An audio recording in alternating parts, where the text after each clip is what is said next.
हमारे द्वारा किए जाने वाला कोई भी सत्कर्म, कोई भी पुण्य कर्म कभी निरर्थक नहीं होता, कभी बेकार नहीं जाता।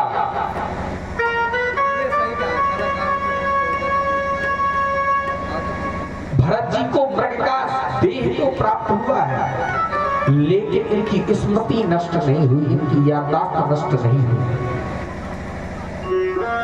इनको ज्ञात है कि मैंने पूर्व जन्म में हिरण का चिंतन अंत के समय किया, इसलिए मुझे ये हिरण का देह प्राप्त हुआ है।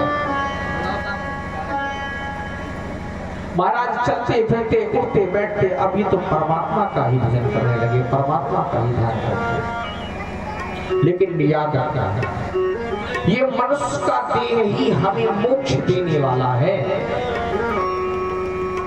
हिरण के देह से मोक्ष नहीं हो सकता।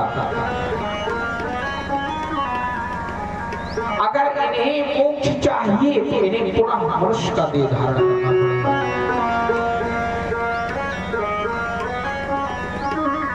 हिरण के देह में हिरण बने हैं, हिरण बनकर ही भगवान का चिंतन कर रहे हैं, भजन कर रहे हैं, स्मरण कर रहे हैं, लेकिन ये भी जानते हैं कि मुझे एक बार जन्म और लेना पड़ेगा। इतना दुर्लभ है ये मनुष्य का देह, और हम सब इस देह को पाकर के इन सांसारिक प्रपंचों में लगे हैं।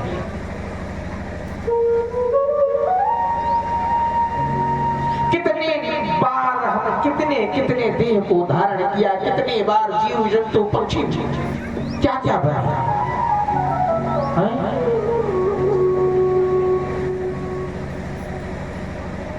भरत जी महाराज जानते हैं कि मुझसे भी गलती हुई, थोड़ी सी गलती हुई।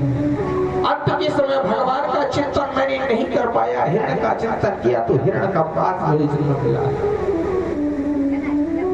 लेकिन अगर मुझे मोक्ष चाहिए, परमात्मा को चाहिए, तो मुझे मनुष्य का देह पुनः धारण करना है।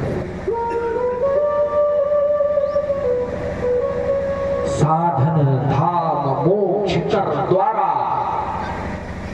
पाई न जी परलोक सवारा। ये शरीर एक साधन है उस परमात्मा को प्राप्त करने का। बड़े भाग्य मानुष तन पावा।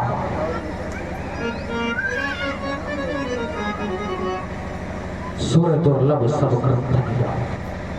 क्यों महाराज कहते हैं ऐसा? देवता भी जिस देह को पाने के लिए, जिस शरीर को पाने को तरसते हैं, वो देह हमको मिला है। दुर्लभो मानवो देह। ये मनुष्य का देह ऐसे नहीं मिला हमको। कितनी बार कितनी यात्राएं हमने सही हैं, तब जाकर के ये हमें देह प्राप्त हुआ है, ये शरीर प्राप्त हुआ है। भरत जी उस हिरण के शरीर में परमात्मा का भजन कर रहे हैं, इस आशा से कि मुझे पुनः मनुष्य का रूप प्राप्त हो जाए, पुनः मनुष्य का शरीर प्राप्त हो जाए। ऐसी उस परमात्मा की लीला है, ऐसी कृपा है उसकी।